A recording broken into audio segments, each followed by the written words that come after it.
ಹಳೆಯ ಎಪಿಸೋಡ್ನಲ್ಲಿ ನಾವು ದೇವಸ್ಥಾನದ ಹೊರಭಾಗವನ್ನ ಮತ್ತು ಅಲ್ಲಿರ್ತಕ್ಕಂತಹ ಇತಿಹಾಸವನ್ನ ಸ್ವಲ್ಪ ನೋಡಿದ್ವಿ. ಹಾಗಾಗಿ ಈ ಒಂದು ವಿಡಿಯೋದಲ್ಲಿ ಮುಂದುವರೆದ ಭಾಗವಾಗಿ ದೇವಸ್ಥಾನದ ಒಳಭಾಗದ ಇತಿಹಾಸ ಮತ್ತು ಯಾರ ದಾಳಿ ದೇವಸ್ಥಾನದಲ್ಲಿ ಆಯಿತು ಮತ್ತು ದಾಳಿಯಾದಂತಹ ಸಂದರ್ಭದಲ್ಲಿ ಆದಂತಹ ಘಟನೆಗಳೇನು ಮತ್ತು ಅಲ್ಲಿ ನಷ್ಟಕ್ಕೆ ಒಳಗಾದಂತಹ ದೇವರ ವಿಗ್ರಹಗಳ್ಯಾವುವು ಅನ್ನುವುದನ್ನ ಈ ಒಂದು ವಿಡಿಯೋದಲ್ಲಿ ನೋಡಬಹುದು. ಇಲ್ಲಿ ನಮಗೊಬ್ರು ಗೈಡ್ ಸಿಕ್ಕಿದ್ದಾರೆ. ಆ ಗೈಡ್ನ ಸಹಾಯದಿಂದ ದೇವಸ್ಥಾನದ ಒಳಭಾಗವನ್ನು ಪ್ರವೇಶ ಮಾಡಿ ಪಂಚಲಿಂಗೇಶ್ವರ ದೇವಾಲಯದ ಒಂದು ವಿಶೇಷತೆ ಮತ್ತು ಅದರ ಸುತ್ತ ಇರುವಂತಹ ಹಲವು ಕಥೆಗಳ ಜೊತೆಗೆ ಸತ್ಯವನ್ನ ತಿಳ್ಕೊಂಡು ದೇವಸ್ಥಾನದ ಪ್ರತಿಯೊಂದು ಅಂಶಗಳನ್ನ ನಾವು ತಿಳಿತಾ ಹೋಗೋಣ. ನಮಗೆ ಗೈಡ್ನ ಸಹಾಯ ಇಲ್ಲಿ ಬಹು ಮುಖ್ಯವಾಗಿದೆ. ಈ ದೇವಸ್ಥಾನ ನಿರ್ಮಾಣವಾಗಿ 900 ವರ್ಷ ಆಗಿದೆ. 12ನೇ ಶತಮಾನದಲ್ಲಿ ಹೊಯ್ಸಳರ ಕಾಲದಲ್ಲಿ ಆದಂಥ ದೇವಸ್ಥಾನ. ಹೊಯ್ಸಳರು ಅಂದರೆ ಅಮರಶಿಲ್ಪಿ ಜಕಣಾಚಾರ್ಯ ವಂಶಸ್ಥರು ಈ ದೇವಸ್ಥಾನವನ್ನು ನಿರ್ಮಾಣ ಮಾಡಿದ್ದಾರೆ. ಒಟ್ಟು ನಮ್ಮ ಕರ್ನಾಟಕದಲ್ಲಿ ಅವ್ರು ಮಾಡಿರ್ತಕ್ಕಂಥ ಒಂದು 400 ದೇವಸ್ಥಾನಗಳಿದೆ. ಅದರಲ್ಲಿ ಮುಖ್ಯವಾದವು ಹಳೇಬೀಡು, ಬೇಲೂರು, ಸೋಮನಾಥಪುರ, ಹೊಸಹೊಳಲು, ನಾಗಮಂಗಲ, ಅರಸೀಕೆರೆ, ಬಸರಾಳು, ದೊಡ್ಡಗದವಳ್ಳಿ, ಬೆಳವಾಡಿ, ಅಮೃತಾಪುರ, ಬಳ್ಳಿಗಾವೆ, ಕೋರವಂಗಲ, ಐಹೊಳೆ, ಬಾದಾಮಿ, ಪಟ್ಟದಕಲ್ಲು, ಹಂಪೆ, ಶ್ರವಣಬೆಳಗೊಳ, ಮಸಳೆ ಹೊಸಳ್ಳಿ, ನುಗ್ಗೇಹಳ್ಳಿ, ಕಿಕ್ಕೇರಿ, ಗೋವಿಂದಹಳ್ಳಿ, ಗುಂಡ್ಲುಪೇಟೆ, ಯಳಂದೂರು, ಆಲೂರು, ತಿರುಮನಗೂಡ್ಲು ಈ ರೀತಿ ಅನೇಕವಾದ ದೇವಸ್ಥಾನಗಳನ್ನು ನಿರ್ಮಾಣ ಮಾಡಿದರೆ ನೀವು ತಲಕಾಡು ನೋಡಿರ್ಬೋದು. ಒಂದೊಂದು ಮೈಲಿಗೆ ಒಂದೊಂದಿದೆ ಲಿಂಗಗಳಲ್ಲಿ. ಇಲ್ಲೇನು ವಿಶೇಷ ಅಂದರೆ ಒಂದರ ಪಕ್ಕ ಒಂದಿದೆ. 5 ಲಿಂಗಕ್ಕೂ 5 ನಂದಿ, 5 ನಂದಿ, 5 ಚಾಮುಂಡೇಶ್ವರಿ, 5 ವಿಘ್ನೇಶ್ವರ ಇರತಕ್ಕಂಥ ವಿಶೇಷವಾದ ದೇವಸ್ಥಾನ. ಈ ರೀತಿ ಇರತಕ್ಕಂಥ ದೇವಸ್ಥಾನ ನಮ್ಮ ಕರ್ನಾಟಕದಲ್ಲಿ ಇದೊಂದೇ ನೋಡಿ. ಇಲ್ಲಿಂದ ಕೊನೆ ಗಂಟೆ ನೋಡಿ ಸೇಮ್ ನಮ್ಮ ಮೈಸೂರು ಅರಮನೆ ಯಾವ ರೀತಿ ಇದೆ ಅದೇ ರೀತಿ ಕಾಣಿಸುತ್ತೆ. ಮೈಸೂರು ಅರಮನೆ ಕಲ್ಲರ್ ಆಗಿದೆ, ಇದು ಕಲ್ಲರ್ ಇಲ್ಲ. ಇದು 900 ವರ್ಷ. ಈ ದೇವಸ್ಥಾನನೂ ಭಿನ್ನವಾಗಿದೆ. ಮಲ್ಲಿಕಾರ್ಜುನ ಕಾಲದಲ್ಲಿ ನಮ್ಮ ದಕ್ಷಿಣ ಭಾರತದ ಮೇಲೆ ದಂಡಯಾತ್ರೆ ಬಂದಾಗ ನಮ್ಮ ಹಿಂದೂಗಳ ದೇವಾಲಯ ಎಲ್ಲೆಲ್ಲಿದೆ ಅಲ್ಲೆಲ್ಲ ಭಿನ್ನ ಮಾಡಿ ಅಲ್ಲಿರ್ತಕ್ಕಂಥ ಚಿನ್ನ, ನಗ, ನಾಣ್ಯವನ್ನು ದೋಚ್ಕೊಂಡು ಹೋಗಿದ್ದಾರೆ. ಇಲ್ಲಿ ವೀರಭದ್ರ ಸ್ವಾಮಿ ಅರ್ಧ ಹೋಗಿದೆ ನೋಡಿ, ಕಾಣಿಸ್ತಾ ಇದೆಯಾ? ಬನ್ನಿ, ಇಲ್ಲಿ ಸಪ್ತಮಾತೃಕೆಯರು 7 ಜನ: ಮಹೇಶ್ವರಿ, ವರಾಹಿ, ದುರ್ಗೇಶ್ವರಿ, ಕೌಮಾರಿ, ದ್ರಾಕ್ಷಾಯಿಣಿ, ವೈಷ್ಣವಿ, ಚಾಮುಂಡೇಶ್ವರಿ ಅಂತ ಸಪ್ತಮಾತೃಕೆಯರು 7 ಜನ. ಆ ಕಡೆ ವಿಘ್ನೇಶ್ವರ, ಈ ಕಡೆ ಸರಸ್ವತಿ. ಇಲ್ಲಿ ವಿಘ್ನೇಶ್ವರನಿಗೆ ಸೊಂಡ್ಲಿಲ್ಲ ನೋಡಿ. ಕಾರಣ ಏನು ಅಂದರೆ ಮಲ್ಲಿಕಾರ್ಜುನ ಕಾಲದಲ್ಲಿ ನಮ್ಮ ದಕ್ಷಿಣ ಭಾರತದ ಮೇಲೆ ದಂಡಯಾತ್ರೆ ಬಂದಾಗ ನಮ್ಮ ಹಿಂದೂಗಳ ದೇವಾಲಯ ಎಲ್ಲೆಲ್ಲಿದೆ ಅಲ್ಲೆಲ್ಲ ಭಿನ್ನ ಮಾಡಿ ಅಲ್ಲಿರ್ತಕ್ಕಂಥ ಚಿನ್ನ, ನಗ, ನಾಣ್ಯವನ್ನು ದೋಚ್ಕೋಗಿದ್ದಾರೆ ನೋಡಿ. 5 ಹಿಂದೂಗಳು 5 ನಮ್ಮ 5 ಬೆಳ್ಳ ಯಾವ ರೀತಿ ಇದೆ ಅದೇ ರೀತಿ ಇದೆ. ಇಲ್ಲಿ ಎಂಟ್ರೆನ್ಸ್ ಅಲ್ಲಿ ಶಿವ, ಪಾರ್ವತಿ ಬಗ್ಗೆ ಬರಬೇಕು.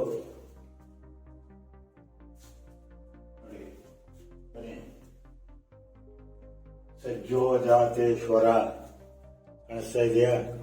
ಇದು ಹೆಬ್ಬೆಟ್ ತರ ಇದೆ ನೋಡಿ, ಗಿಡ್ಡಕ್ಕೆ ಕುಳ್ಳಕ್ಕೆ. ಸಜ್ಜೋಜಾತೇಶ್ವರ. ಇಲ್ಲಿ ಗಜಲಕ್ಷ್ಮಿ, ದ್ವಾರಪಾಲಕರು. ಶಿವನಿಗೆ ನಂದೀಶ್ವರ, ಭೃಂಗೀಶ್ವರ ಅಂತ ದ್ವಾರಪಾಲಕರು. ವಿಷ್ಣುವಿಗೆ ಜಯ ವಿಜಯರು. ಮೇಲುಗಡೆ ಅಂಬ್ರೆಲಾ ಟೈಪ್ ಇದೆ ನೋಡಿ, ಛತ್ರಿ ಆಕಾರದಲ್ಲಿ. ನೆಕ್ಸ್ಟ್ ಬನ್ನಿ.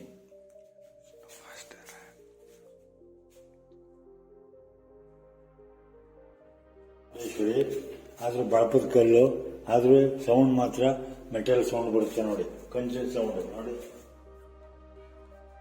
ಚಾಮುಂಡೇಶ್ವರಿ ವಿಗ್ರಹಗಳು. ಇದು ಶಾಸನ. ದೇವಸ್ಥಾನ ಯಾವಾಗ ಕಟ್ಟಿದ್ರು, ಯಾರ ಕಾಲದಲ್ಲಾಯ್ತು, ಈ ದೇವಸ್ಥಾನಕ್ಕೆ ಎಷ್ಟು ಭೂಮಿ ಇದೆ, ಪ್ರತಿಯೊಂದನ್ನು ಸಂಸ್ಕೃತದಲ್ಲಿ ಬಿಡಿಸಿದ್ದಾರೆ. ಇಲ್ಲಿ ವಿಷ್ಣುವಿನ ಪ್ರೇರೇಪಣೆಯಿಂದ ಒಬ್ಬ ಗೋವಿಂದ ರಾಜ ಪಾಳ್ಯಗಾರ ಆಳ್ತಿದ್ದಂಥ ಊರು. ಆದ್ದರಿಂದ ಈ ಊರಿಗೆ ಗೋವಿಂದನಹಳ್ಳಿ ನೋಡಿ. 7 ಸರ್ಪ, ಆದಿಶೇಷ, ವಿಘ್ನೇಶ್ವರ,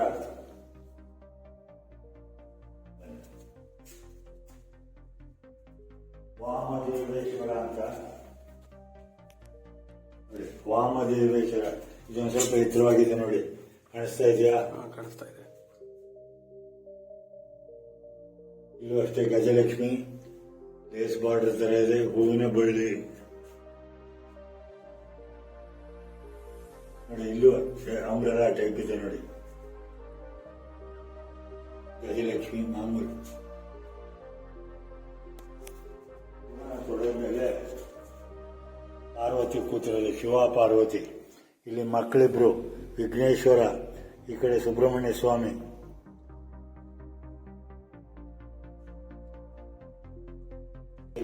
ಅಲ್ಲಿದೆ ನೋಡಿ ಬಸವ, ಬನ್ನಿ. ಅಘೋರೇಶ್ವರ, ಇಲ್ಲೂ ಅಷ್ಟೇ ಗಜಲಕ್ಷ್ಮಿ. ದ್ವಾರಪಾಲಕರು ಬಾಳೆಗೊನೆಗೆ ಮೂತೆ ಬರುತ್ತಲ್ಲ ಆ ರೀತಿ ಇದೆ. ಮುತ್ತೆದ್ದು ಸುತ್ತಲೂ ಅಂಬ್ರೆಲಾ ಟೈಪು. ಇಲ್ಲಿಂದ ಎರಡು ಗೋಪುರವನ್ನು ಬಿಚ್ಚಿ ರೀಕನ್ಸ್ಟ್ರಕ್ಷನ್ ಮಾಡೋದು ನೋಡಿ. ಅಲ್ಲಿ ಹೇಳಿದ ಸಪ್ತಮಾತೃಕೆ 7 ಜನ, 7 ಸರ್ಪ, ಆದಿಶೇಷ, ವಿಘ್ನೇಶ್ವರ,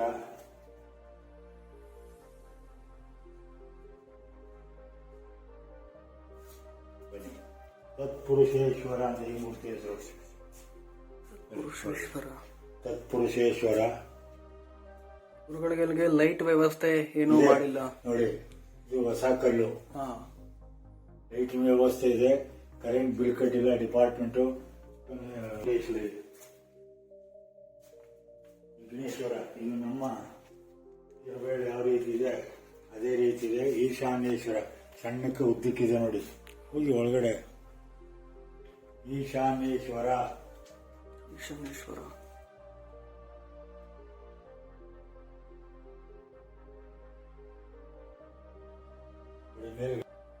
ಗರ್ಭಾಂಗಣ.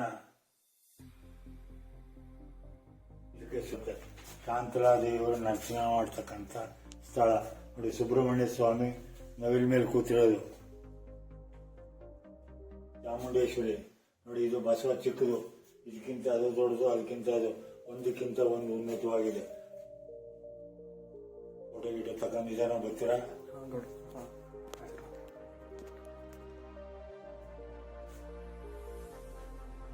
ಅವ್ರು ಹೇಳಿದಾಗ ದೇವಸ್ಥಾನ ತುಂಬಾ ಚೆನ್ನಾಗಿದೆ, ಆದ್ರೆ ಅಭಿವೃದ್ಧಿ ಅಂತಕ್ಕಂಥದ್ದು ದೇವಸ್ಥಾನಕ್ಕೆ ಕಂಡು ಬಂದಿಲ್ಲ.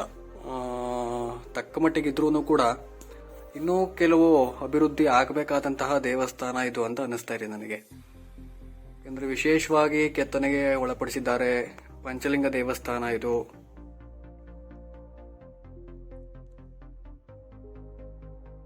ದೇವಸ್ಥಾನ ತುಂಬಾ ನಾಜೂಕಾಗಿ ಕೆತ್ತನೆಗೆ ಒಳಪಟ್ಟಿದೆ. ಅವ್ರು ಹೇಳಿದಾಗೆ ಮಲ್ಲಿಕಾಫರ್ರು ದಂಡಯಾತ್ರೆ ಮಾಡ್ತಕ್ಕಂತಹ ಸಂದರ್ಭದಲ್ಲಿ ದೇವಸ್ಥಾನವನ್ನ ಹಾಳು ಮಾಡಿರೋದು ಎದ್ದು ಕಾಣುತ್ತೆ ಕಣ್ಣಿಗೆ.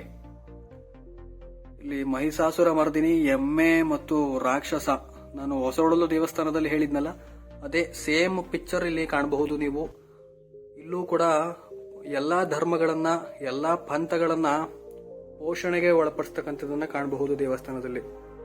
ನಂದಿ ವಿಗ್ರಹ, ಹಿಂದೆ ಏನು ಶಿವಲಿಂಗ ಇದೆ ಆ ಶಿವಲಿಂಗಕ್ಕೆ ತನ್ನದೇ ಆದ ನಂದಿ ವಿಗ್ರಹವನ್ನ ಹೊಂದಿರತಕ್ಕಂಥದ್ದು. ಪ್ರತಿಯೊಂದು ಕೂಡ ತನ್ನದೇ ಆದ ನಂದಿ ವಿಗ್ರಹವನ್ನ ಹೊಂದಿರುವಂತಹ ದೇವಾಲಯ ಇದಾಗಿದೆ. ಈ ದೇವಸ್ಥಾನಕ್ಕೆ ಬಂದ್ರೆ ನೀವು ಗಮನಿಸಬಹುದು, ಇಲ್ಲಿ ಒಂದು ನಂಬರ್ ಹಾಕಿದ್ದಾರೆ. ನಂಬರ್ ಕಾಣ್ತಾ ಇದೆಯಲ್ವಾ ನಿಮ್ಗೆ? ಆ ನಂಬರ್ ಹಾಕಿರೋದ್ರಿಂದ ಈ ಭಾಗ ಏನ್ ಕಾಣುತ್ತೆ ದೇವಸ್ಥಾನ, ಇದನ್ನ ಇಂಟರ್ಲಾಕ್ ಸಿಸ್ಟಮ್, ಪೂರ್ತಿ ದೇವಸ್ಥಾನ ಇಂಟರ್ಲಾಕ್ ಸಿಸ್ಟಮ್ ಅಲ್ಲಿ ಇದೆ. ಆದ್ರೆ ಇಲ್ಲಿ ಇರ್ತಕ್ಕಂತಹ ಈ ಭಾಗದಿಂದ ಆಚೆ ಬರ್ತಕ್ಕಂತಹ ದೇವಾಲಯಗಳನ್ನ ತೆಗೆದು ಹಾಕಿರೋದು ಅಂದ್ರೆ ಇದನ್ನ ರೀಕನ್ಸ್ಟ್ರಕ್ಷನ್ ಮಾಡಿರುವಂತದನ್ನ ಕಾಣಬಹುದು ನಾವು. ಇಂಟರ್ಲಾಕ್ ಸಿಸ್ಟಮ್ ಇರುತ್ತೆ. ಆಲ್ಮೋಸ್ಟ್ ನಮ್ಮ ಕರ್ನಾಟಕದಲ್ಲಿ ಇರ್ತಕ್ಕಂತಹ ದೇವಾಲಯಗಳು ಅದು ಸ್ಥಳಾಂತರಗೊಳ್ಳಲಿಕ್ಕೆ ವ್ಯವಸ್ಥೆ ಆಗಬಹುದು, ಸ್ಥಳಾಂತರ ಮಾಡಬಹುದು, ಆ ರೀತಿ ಒಂದು ವ್ಯವಸ್ಥೆಯನ್ನ ಕಾಣಬಹುದು. ಇಂಟರ್ಲಾಕ್ ಸಿಸ್ಟಮ್ ಅನ್ನ ದೇವಸ್ಥಾನಗಳಲ್ಲಿ ನಾವು ಕಾಣಬಹುದು. ಅವರು ರಿಕನ್ಸ್ಟ್ರಕ್ಷನ್ ಮಾಡ್ಲಿಕ್ಕೆ ಹೆಲ್ಪ್ ಆಗಲಿ ಅನ್ನೋ ಒಂದು ಉದ್ದೇಶದಿಂದ ಈ ರೀತಿ ಮಾಡಿರ್ತಕ್ಕಂಥದ್ದನ್ನ ಗಮನಿಸಬಹುದು. ತುಂಬಾ ವಿಶೇಷವಾಗಿದೆ ದೇವಾಲಯ. ಗೈಡ್ ಸಾಹೇಬ್ರು ಹೇಳಿದ ಹಾಗೆ ಮಲ್ಲಿಕಾಫರ್ನ ಒಂದು ದಂಡಯಾತ್ರೆ ನಮಗೆ ಇಲ್ಲಿ ಎದ್ದು ಕಾಣುವಂಥದ್ದನ್ನ ಗಮನಿಸಬಹುದು.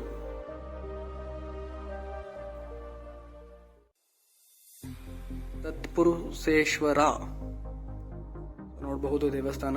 ತುಂಬಾ ಚೆನ್ನಾಗಿದೆ. ಒಂದ್ಸರಿ ವಿಸಿಟ್ ಕೊಡಿ ಎಲ್ರು. ವಿಡಿಯೋ ನೋಡ್ತಿರೋ ಎಲ್ರು ವೀಕ್ಷಕ ಬಂಧುಗಳು ವಿಸಿಟ್ ಕೊಡಿ. ದೇವಸ್ಥಾನದ ಸೊಬಗನ್ನ ಕಾಣಬಹುದು. ಯಾವುದೇ ರೀತಿಯ ಯಂತ್ರೋಪಕರಣಗಳಿಲ್ಲದಂತಹ ಸಮಯದಲ್ಲಿ ಈ ದೇವಾಲಯ ಇಷ್ಟು ನಾಜೂಕಾಗಿ ಕೆತ್ತನೆಗೆ ಒಳಪಟ್ಟಿರುವಂತದ್ದನ್ನ ಕಾಣಬಹುದಾಗಿದೆ. ಇಲ್ಲಿ ಲೈಟ್ ವ್ಯವಸ್ಥೆ ಇಲ್ಲ, ಮತ್ತೆ ನಾವು ಟಾರ್ಚ್ ಕೂಡ ಲೈಟ್ ವ್ಯವಸ್ಥೆ ಇರುತ್ತೆ ಅಂತ ಹೇಳಿ ಟಾರ್ಚ್ ಕೂಡ ಕಡಿಮೆ ತಂದ್ಬಿಟ್ವಿ. ಕ್ಯಾಮ್ರಾದ ಬೆಳಕು ಅಲ್ಲಿಗೆ ಸಾಲ್ತಾ ಇಲ್ಲ.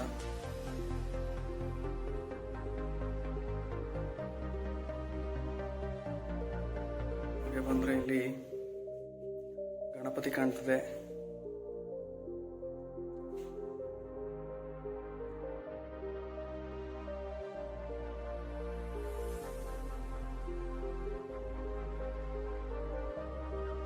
ಸರ್ಕಾರಗಳು ಎಷ್ಟೆಷ್ಟೋ ಕೋಟಿನ ಎಲ್ಲೆಲ್ಲೋ ಖರ್ಚು ಮಾಡ್ತಾರೆ. ಇಂತಹ ದೇವಾಲಯಗಳ ಅಭಿವೃದ್ಧಿಗೆ ಖರ್ಚು ಮಾಡಿದ್ರೆ ನಮ್ಮ ಮುಂದಿನ ಪೀಳಿಗೆಗೆ ಇಂತಹ ದೇವಾಲಯಗಳನ್ನ ಕೊಡುಗೆಯಾಗಿ ಕೊಟ್ಟಂತಹ ಹೆಮ್ಮೆ ನಮ್ಮ ಸರ್ಕಾರಗಳಿಗೆ ಮತ್ತೆ ನಮಗೆ ಬರ್ತದೆ.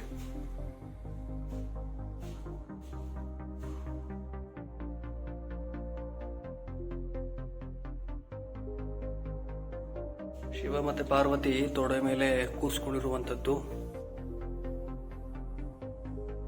ಶಿವ ಪಾರ್ವತಿಯರ ವಿಗ್ರಹ.